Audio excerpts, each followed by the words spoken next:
turn my phone off so it doesn't ring in the middle of it. All right. Jason Craig is here. Jason, welcome to the podcast. Hey, Jim. I'll introduce you to the audience so they have some context. Jason, you were one of my professors in PT school. You were one of the very first people who, when I pitched the idea of a podcast, you were like, yep. Yeah. And then do you remember what I said to you and Sky Donovan? I was like, well, I want to interview you. And you said no. Do you remember why? And it was a very smart idea of why I shouldn't interview you. That's like 10 years ago.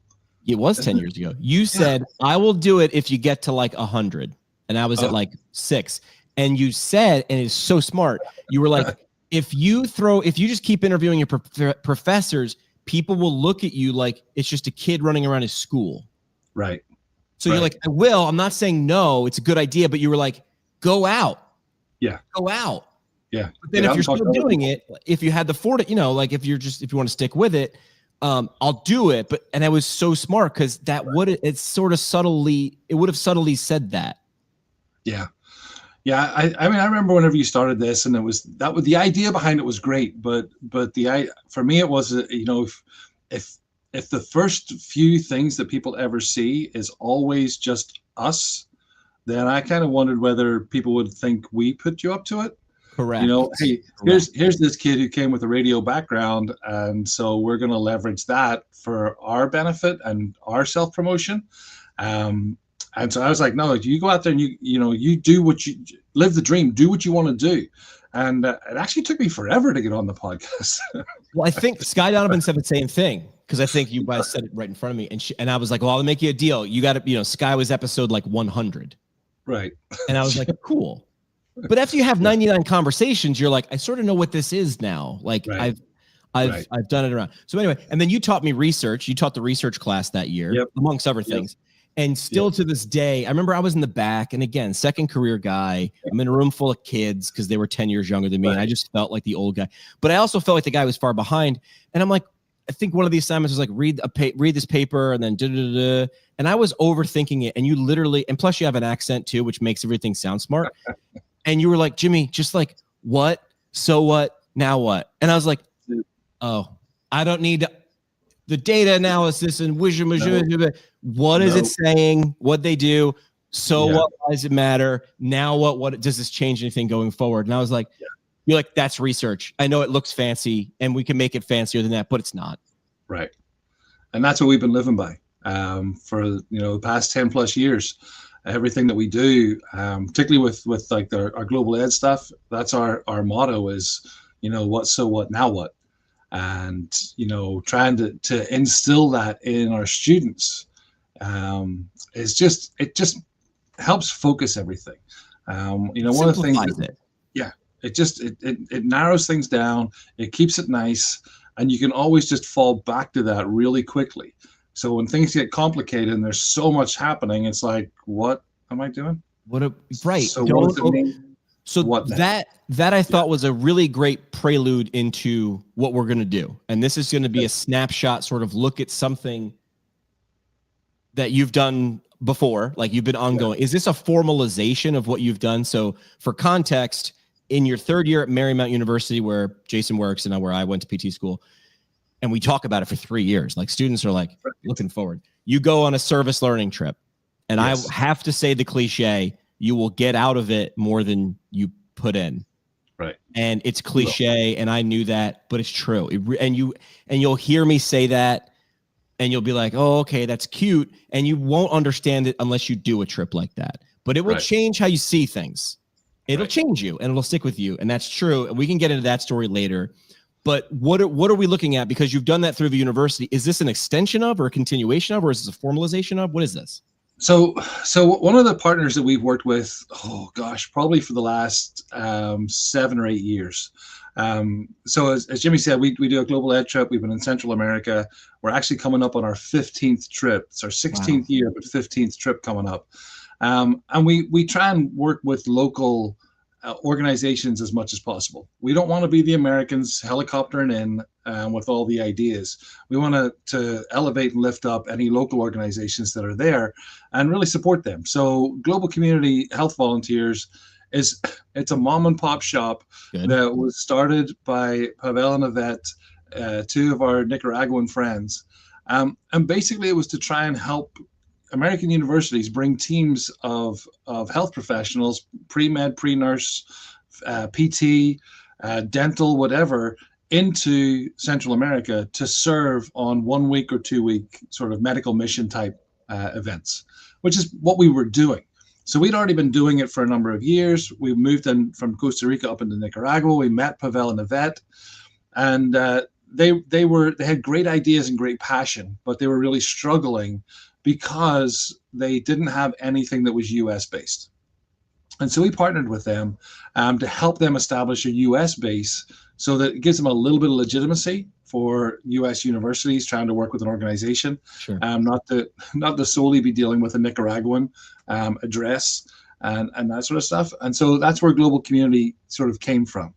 And part of that is it's grown as we've just done teams. Then, Pavel started to put together a website and to try and create almost a window into what we were doing, but other groups were doing as well. The University of South Carolina have been sending nurses with Global for a long time.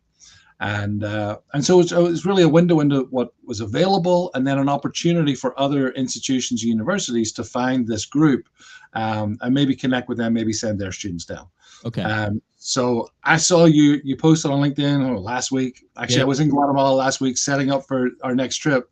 I saw you post on LinkedIn about having this kind of, sort of review from the outside. Because when you're on the inside, everything looks fine. But if I reviewed my own website, it doesn't work. You can't therapy yourself. I wish we could, but we can't.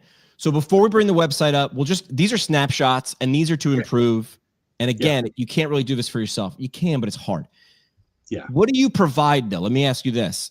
Who are you talking to? Like, this is a window into it, but who do you really want to see this? Is this universities to show that you're a conduit to working in Guatemala with people? All right. No, don't yell at me. That's okay. It could be more than one audience. Because there's probably really two audiences. There's got to be the one audience, which is the institutions, and there's certain information that they are looking for, the schools, the universities. But there needs to be the other audience is the actual practitioners, the students who are going to come. Direct. We at our university, we organize a trip, so it's very much a university sort of developed and driven activity. Other institutions, though, it's not so much the university, but there's like a club or an association. Got it. Where a student will see, hey, there's this opportunity to go and serve, and the club that they are a part of or lead or are members of, they kind of pitch the idea, and then other students just join in.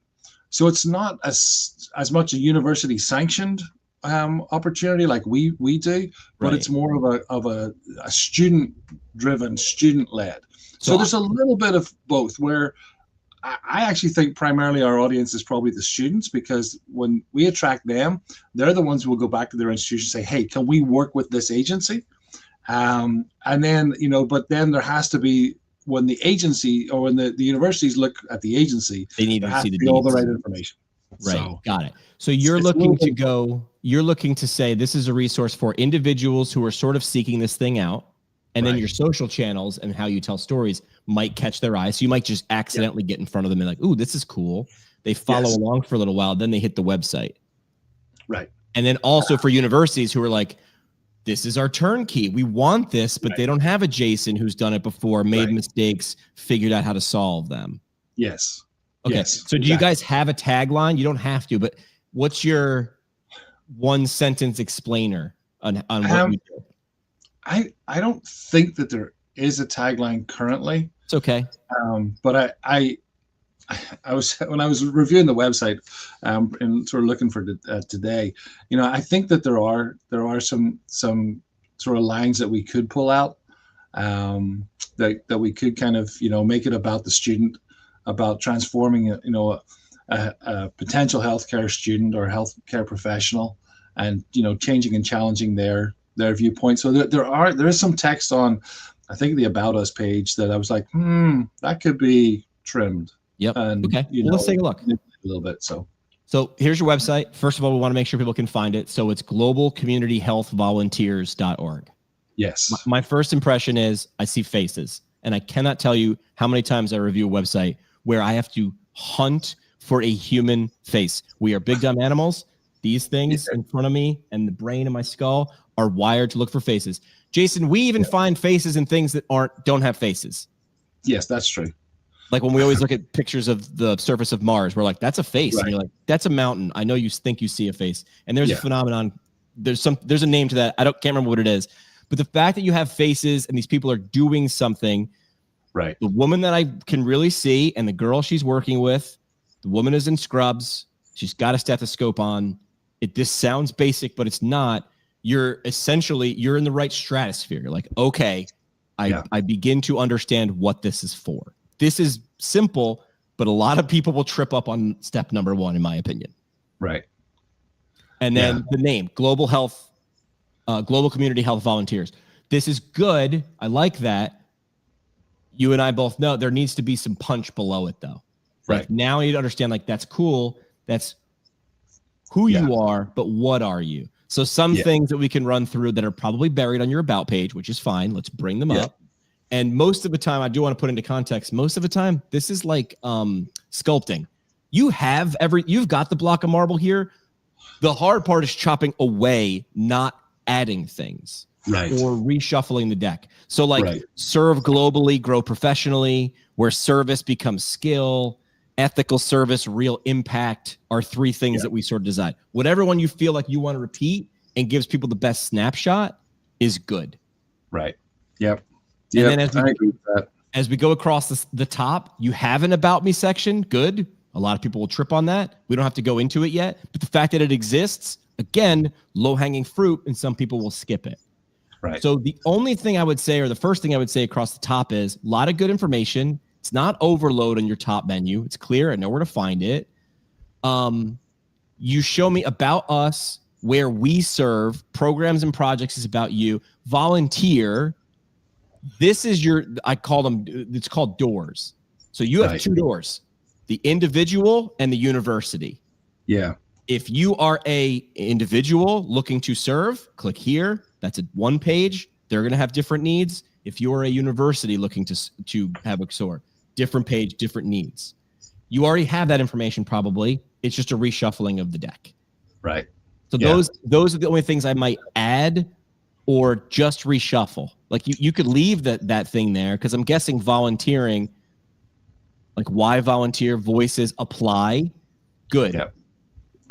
Before I apply, because that might be like asking me to get married, I need first date first, which is like, what do you, people will, just like research we talked about, what, now what? Yeah. What do you do? How does it make my life better? What do I need to do to get it? Don't skip to the ring and the altar just yet. Yep. I can see that. So that's the snapshot there. And I don't even go below the fold because most people, number 1, don't. Okay. And number 2, I can't because I'm on a laptop, but I would look at this on mobile. Yeah. And say, and I can just do like so this is what it looks like on mobile. Right. A mirror. Much of the same, even less information being shared on mobile though. Even less information. So you have to make sure to door face. I don't care what they look like. Right. There we go. I don't care what they look like above the fold, right? But show me, and then that tagline. Just, am I in the right spot? Good. I want to feel like I've landed on the right spot. That's it. That's all I'm looking at for your website. Like thoughts, feelings, emotions, like. Well, you knew this already though. Yeah, just looking at this, so that it says home about us, where we serve, programs, projects, and then volunteers. Volunteers like the 5th thing along. Should that be stepped up 1 or 2? I mean, do people really care about the programs and projects, or is programs, projects, and where we serve the same? Well, let me ask you this: like, what can you condense? Like, and that's what I'm. Because what's the difference between what's the difference between like upcoming trips and where we serve? Unless where we serve is not what actually you're like. You want to show them what we've done. Is this what we've done, or is this an option of where I can also volunteer? Yeah. So the way we serve.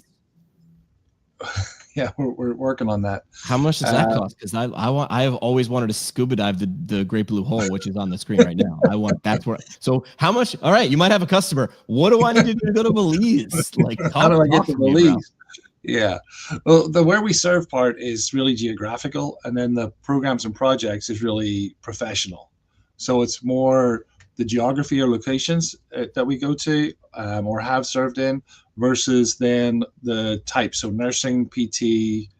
So that's the differentiation between those two tabs. So I just wonder. This is a where, this is a who. Programs and projects doesn't really show it. That's the wrong title. Who we serve, or you serve the people there, but you also serve the people on the trips. So it could be where, if you wanted to just be consistent, where we serve, who we serve, how you serve. Yeah. And these are your doors. The volunteers are the doors. But I also think they should be quite literally two below this picture. This image should stay there, but like below or make, somehow figure out how to get the two pathways. Like, who is this for? Individual, group. Okay. Yeah, that sounds good. Yeah, I mean, when I was looking at this, I thought, okay, we have some more images down below the fold there, but there's a lot of text, a lot of stuff in it. Yeah, and I think we have the information that people are looking for are already in that top menu. And so rather than filling up the front page with that, it might be more beneficial where that front page is to kind of some punchy stuff, some testimonial things, and then go off to shoot people to the next location. Yeah, you want to make it intuitive. So like, you're here. This is who we are, what we do. Got it. And there's an image that supports that. This picture matches those words. Got it. But who am I? Now, this website is about you, but really it's about me. Because now if I'm coming here, I'm like, hang on a second. I can serve in Belize. Yeah. You have my interest. Where do I go? And then essentially click here. And I go through that. I would go through the individual person's door because I'm not affiliated with a school. But if you're looking to bring 10 or whatever, we are the turnkey solution. Like, I almost think these next two pages, your two doors, need to also have taglines for me. We're your turnkey solution for what is the correct term? Is this service learning? Is this like, we're the turnkey solution though? Okay. Yep. I hear that. And then for the individual, you click here where you're, this isn't the final version, where you're travel agent. That's not the right word, but we're your route for you to go on this trip and you don't have to plan it. We're your turnkey solution for a one-off or a two-off. But if you want the whole program, we're your turnkey solution for a university. And you don't have to have a whole, you, Dr. Venskis, Diana Venskis, and you were the ones who started this trip. We don't have those people. You don't need them. We're here. We now serve you, independent of your university. Okay, that's good. That's good. I mean, there's a lot of this stuff that I kind of have seen, but then it's when you have somebody else kind of reinforce it, somebody else coming and saying, because you read through this stuff and you try and be critical, you try and be sort of really challenging, and try and look at it with fresh eyes. Right. And then but then you tend to talk yourself out of it. You're like, well, you're just being hard on yourself. But when you get somebody who's doesn't know it, isn't there, didn't write it, that's the superpower. You know what? Here's what I see. Like, I don't have we call it the curse of knowledge. Yeah. Because if you started talking about this in front of students tomorrow at Marymount, you'd skip past the basics because you're like, I talk about that all day. You understand this, right? And the audience would nod, but they don't. And then you lose them. You lose the basics. Yeah. That's where the magic is. Yeah. So like for Facebook, we're looking at their Facebook now, that big image, Ponderosa, I think we had a steakhouse. That's okay. That header on Facebook, great opportunity for a montage of pictures. Pictures are worth 1,000 words, but it doesn't burn. I don't have to burn enough calories. I don't have to burn many calories to consume those words. Right. This is show. My favorite day of third grade is show and tell, but we were really there to show something. We brought an item to talk about. Show me your people. Show me faces. Yeah, I get that. Yeah, I don't have access to the Facebook page, but we need to definitely change that one. That's okay. Good. Yeah. And then these words should also match your website. So when you change it, it's just an iteration of that, and everything's it's good here. Yeah. I also do a quick snapshot. I just want to see the last couple things that you had shared. This is the 21st, so it's not, you're posting pretty recently. What are you posting? Looks like a video here, but it's an image.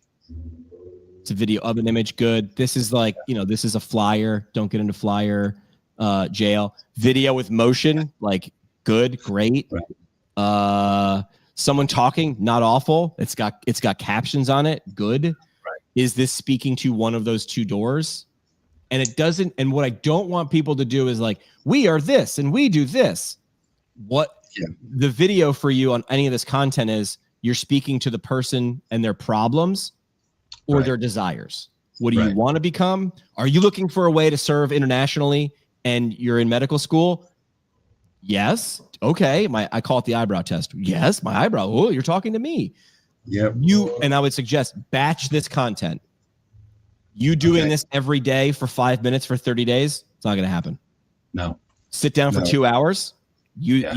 Batch the content, record it, whatever process you use to put the captions on there. Great. It does not need to be the slickest thing ever. In fact, we don't want it to be. I don't want a Marvel movie. I want real gritty. I want to look like it's from Central America because that's what you're serving.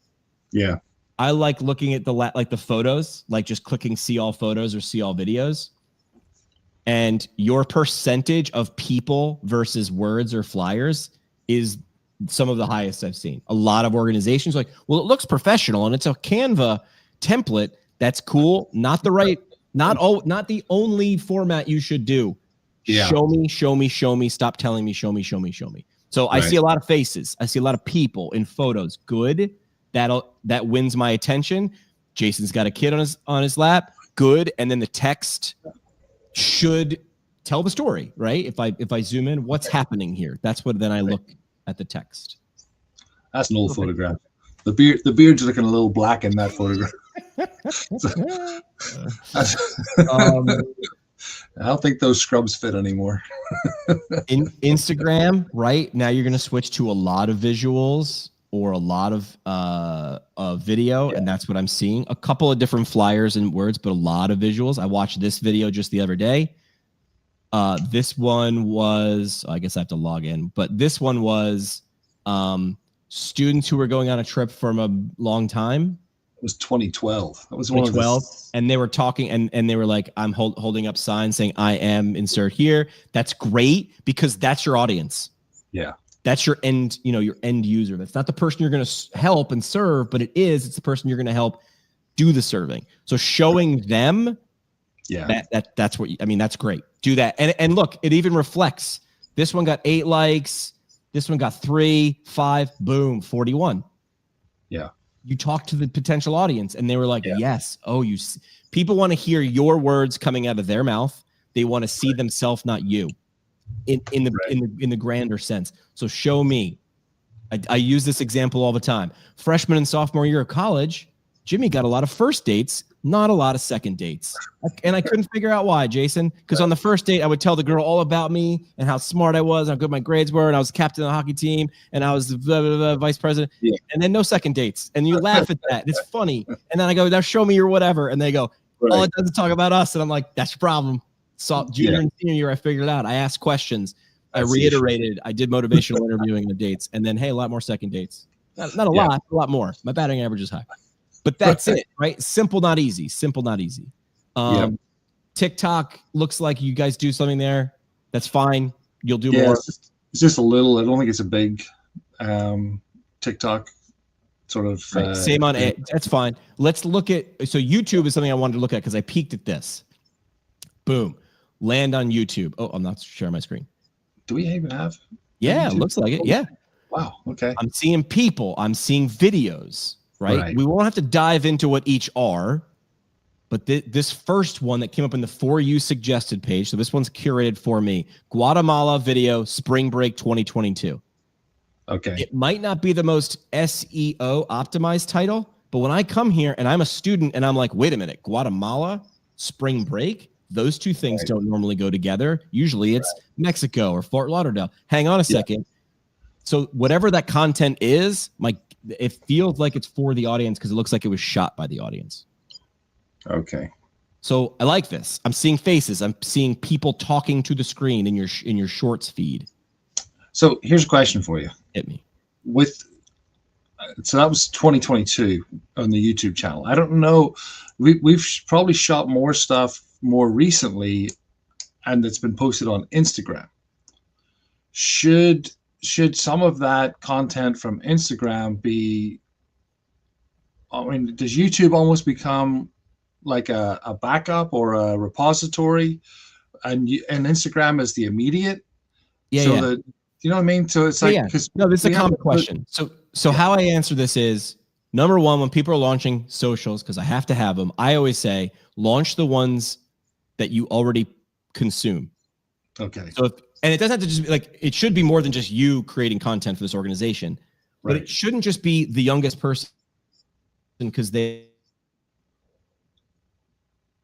Right. But if I'm not on TikTok. Did I lose you? There we go. I don't play around on TikTok, so I'm not on it because I don't in the physics. Right. So I'm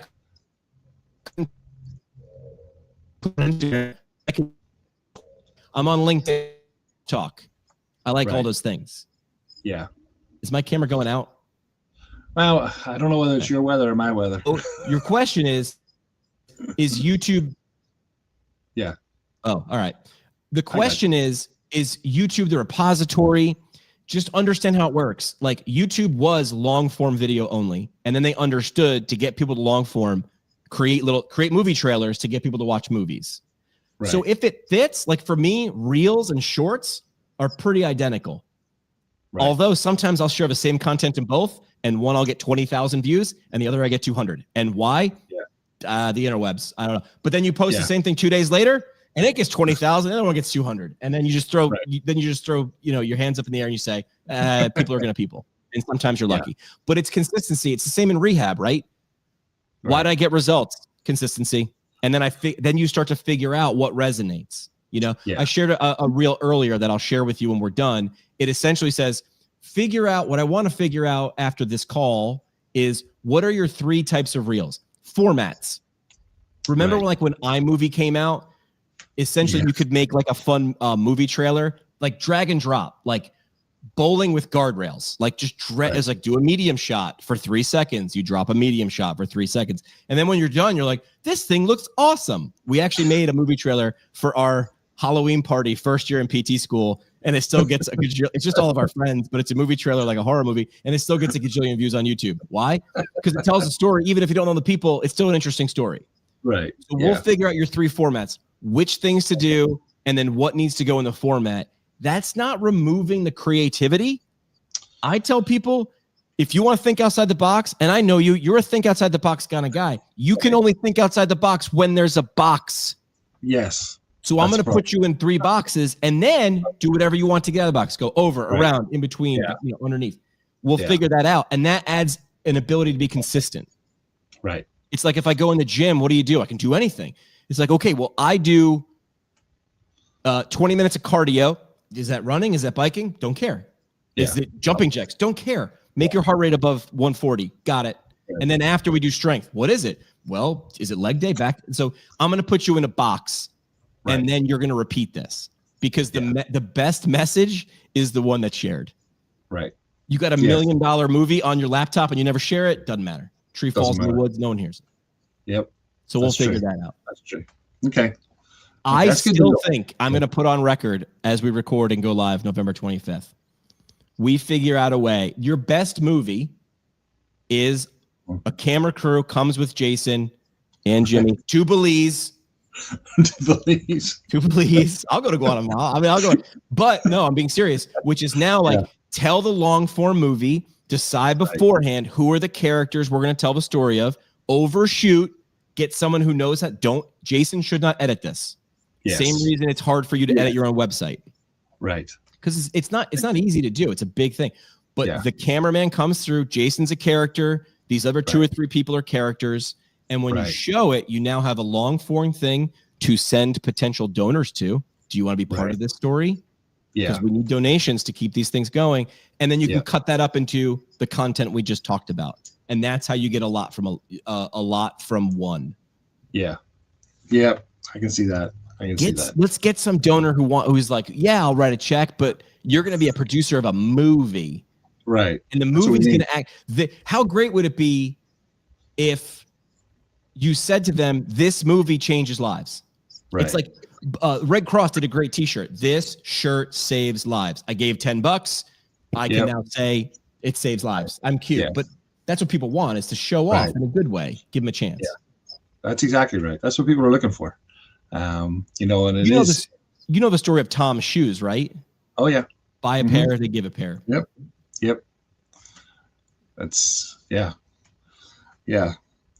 I mean, that has been something for us. It is one of those things where we put so much effort and work into making sure that all the logistics are taken care of for the students and for the so that the people can be served, and not only our students but also then the people that we work with and the communities that we go into. That it's just too much to try and film and document. I mean, I was just there this past week and was trying to just shoot some little Instagram stuff. And were you doing? Was that your video that was like 3 seconds out the car window, 3 seconds at the sunset, 3 seconds? It was one of the students did that last year. That was a good video. Yeah, that was a good video. Yeah. So we tasked. So last year we tasked the students with we had put them in the groups of 4 and said, okay, shoot us a 1-minute promo of our. That's trip. Brilliant. That's what you did with more orthopedics. All the good ones, all the good videos you saw last week on Instagram were the students' ones, and all the ones of me speaking were basically me with a tripod and a camera, just trying to bring in some, again, trying to hit that difference between how do I communicate the reality of the need versus how do I just attract you to a visual sort of display. Right. Yeah. There is this math. There is this math on Instagram or these social platforms where it's like, well, if I do a funny dance or do something provocative, I have views, and that's awesome. And you can make a nickel for every 10,000 views. That's cool. But like, that's not the game you're in. No. You want to have. I'd rather you have 100 views, 40 of them are your right audience, 10 take action and come on a trip instead of 10,000 views. Now you might strike lightning because your story is powerful. And it would resonate even with someone who won't come on the trip or would never, or they're not in healthcare. It's still a great story. It's simple to tell. It just doesn't mean it's easy. Yeah. Yeah. So here's the quickest audit that I ask like companies or associations. I go, if this doesn't get done in 30 days, who gets in trouble? And people are like, well, it's not. It's a group effort. They start looking around the room. And as Julie Reese would say, another professor at Marymount, they start saying rhubarb, which is a rhubarb. And I'm like, then it's not going to get done. And it's not to say you want to get someone in trouble, but it's like, hey, who gets to own this? Right. Who's responsible in a good way? Because if it's not in my responsibility, it doesn't get done. That's why when communications is like, well, hey, while you're there, if you could also shoot a video, that's a great supplement, but it can't be your only stuff. Right. Yeah. When is your next trip, by the way? We head out on February 28th. We fly out. So how many are you doing a year? Like, walk us through like what it looks like now. So right now, for global community, the next global community trip is in Costa Rica.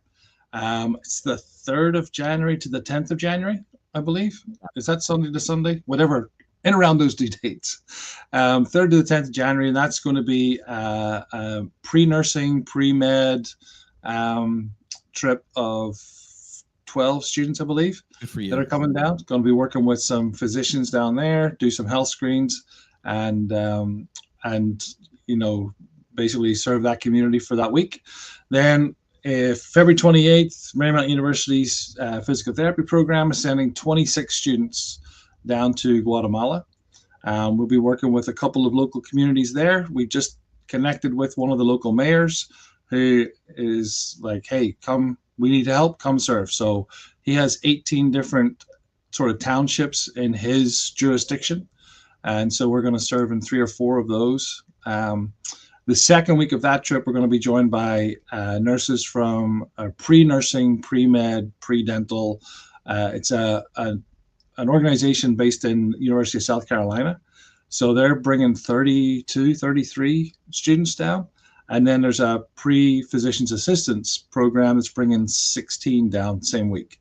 So we're going to have an interdisciplinary team of pre-med, pre-nursing, pre-PA, DPT students, all serving in the community with local Guatemalan and Nicaraguan physicians who are there to really try and impact these communities that we have been granted access to by the mayor. Within it's a short time frame, within sort of week to 2 weeks, but yeah. What's the cost what's the cost of adding one extra student? Because getting a professional videographer to come is going to charge you. Yeah. But students want a student. I was an intern. I hustled. But a real project is better than a fake project. Yeah. You know where I'm going with this, which is like Marymount has digital arts or whatever you guys would call communications or journalism. So the reality of it would be, to be honest, it would just be a flight, hotel room, and meals for the time that they were there. So it's because everything else is covered, transportation, adding another person into the bus. We've already got a couple of seats that are free. So the reality of the expense would be that, it would be the flight, the hotel, meals, and then, just that person traveling with us, being with us. It'd be is there a way for, if a company wanted to give you money, can they underwrite? Can they sponsor a student? Can people sponsor a student? Oh yeah. Well, I mean, for Marymount's trips, our students are actually fundraising their own way right now. So we have a donation website that we've been using that's posted up on all my socials. I can send you the links for that through the organization is Zephy.com. Basically, it's kind of like GoFundMe, but Zephy, smaller cut. They actually allow you to put $0 into the fees. So you can actually select zero fees, which means that all the money you give goes directly to support students. And the platform that they use allows us to set up a general fund, but each student has their own donation page. So if you want to donate to Jason Craig, you click on my name and your donation goes straight into my account, even though it's centrally sort of collated and collected. And the other nice thing about that platform is that they write a check every week. So you're not waiting 90 days. Got it. Well, I did a lot of time looking around to find. So yeah, every Monday they cut us a check of what was donated the week before.